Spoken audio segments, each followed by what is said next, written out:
अशी टम्म फुगलेली पोळी वरून तुपाची धार सोडून दुधात कोणाला खायला आवडते सांगा बरं. सोबतच आमटी भात. तर आज सकाळचाच बेत आहे आमचा पुरणपोळी करण्याचा. कारण पण तसंच आहे गाईचं. माझा मुलगा आलेला आहे, म्हणजे ॲक्च्युली माझ्या बहिणीचा मुलगा आहे. तो आला होता घरी 2-3 दिवसासाठी, म्हणून मग आम्ही त्याच्यासाठी पुरणपोळीचा घाट घातला आज सकाळीच. तर लवकर उठून पुरण वगैरे वाटून घेतलं. सगळा काही व्हिडिओ करायला वेळ भेटला नाही, कारण आज व्हिडिओ काढायला सुद्धा कोण नव्हतं घरी, मी एकटीच होते.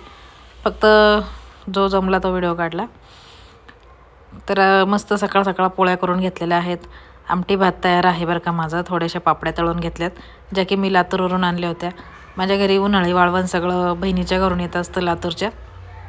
त्याच्यामध्ये कुरडया, पापड्या, अजून बरेच काही शेवया वगैरे असतात.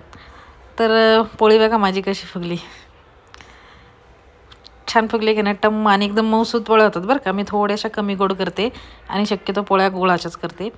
आमटी पण झालेली आहे. आमटीला कट बघा कसा आला आहे. मस्त काळ्या वाटण्याची आमटी करतो आम्ही. आणि आता थोड्या वेळाने जेवायला बसणार आहोत. चलो बाय बाय.